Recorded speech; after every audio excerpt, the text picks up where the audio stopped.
Good afternoon, guys. Lexus driver here.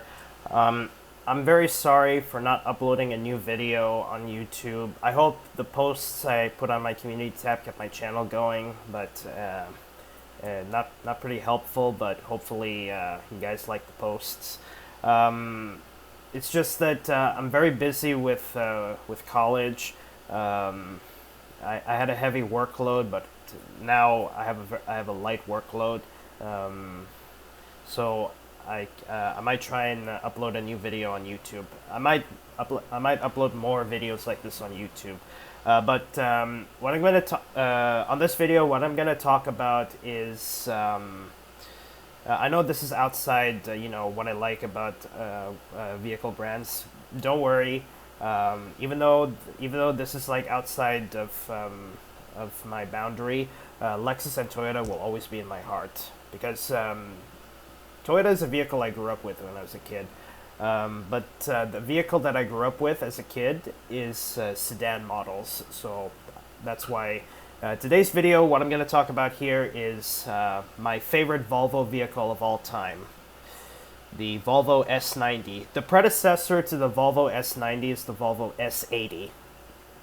So the Volvo S80, that vehicle has been around for a long time. But on this one, I like to talk about my favorite Volvo vehicle of all time, the Volvo S90, because, like I said, when I was a kid, I grew up with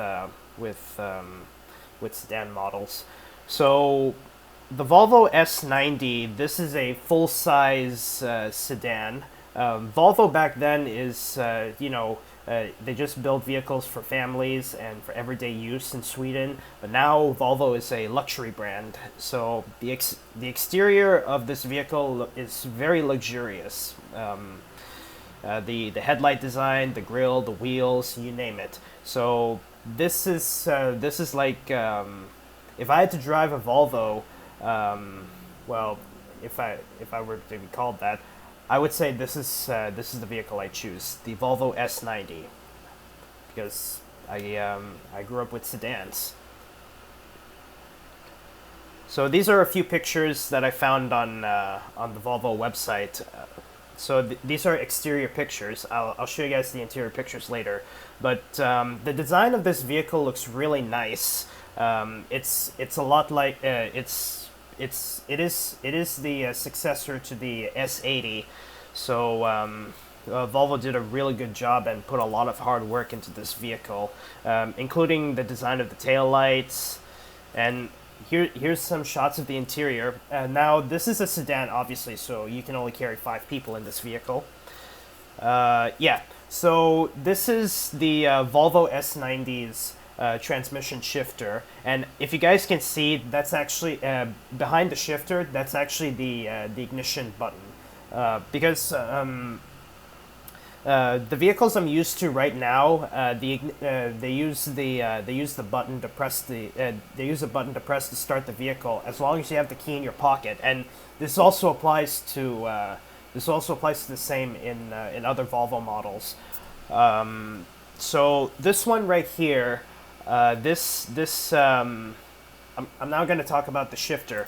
When Volvo was building these vehicles, they had like very weird variants of their transmission shifters. One is like, they pull this, they press a button and pull it down, and then you can shift to sequential mode anytime you want, upshift, downshift, etc.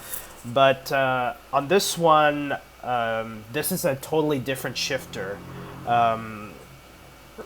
I would say this shifter is kind of like the Toyota Prius, but a bit different. Push it up for reverse, and then push it down for neutral, and push it one more down for drive. So I would say you would have to hold it down a bit longer if you want to shift to drive. I would say that's my understanding. So that's really how the shifter works, and this applies to not just the S90. This applies to all of the Volvo models they have on their lineup. And yes, there is a separate park button. So here's some more pictures of the interior. Yeah, I already showed you guys this one. Ah, okay. This one here, the steering wheel, not much to say, but if you guys can look on the right side, I don't know if you can see it a bit, but it's best to pick. I can't look up others because there's the problem is I'm actually recording this on my laptop, and if I do something, this might make my computer crash. So two video recordings I made in this video, my computer crashed because my computer got hot. But I'm trying my best to be as good as possible. I will get my laptop cleaned for I will get my laptop fan cleaned up after this one. So anyways, the the infotainment screen on this vehicle, it's kind of like having a tablet. It's kind of like having a tablet in your car, like having a tablet on the dashboard. And in my case, I find that's pretty cool, considering that vehicles today, the new redesigns, they're becoming more futuristic. They're having big screens, and it's like the size of a tablet on your on your dashboard. I find it's pretty cool. It's really good. But there is something that's a bit a-okay.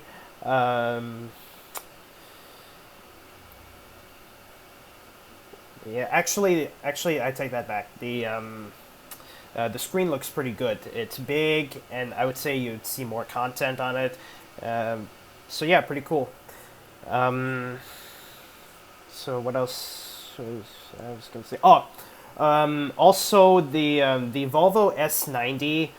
What I like about this vehicle is I have a feeling that, you know, when Volvo is building these vehicles in a like now that Volvo is a luxury brand right now, they do care about safety.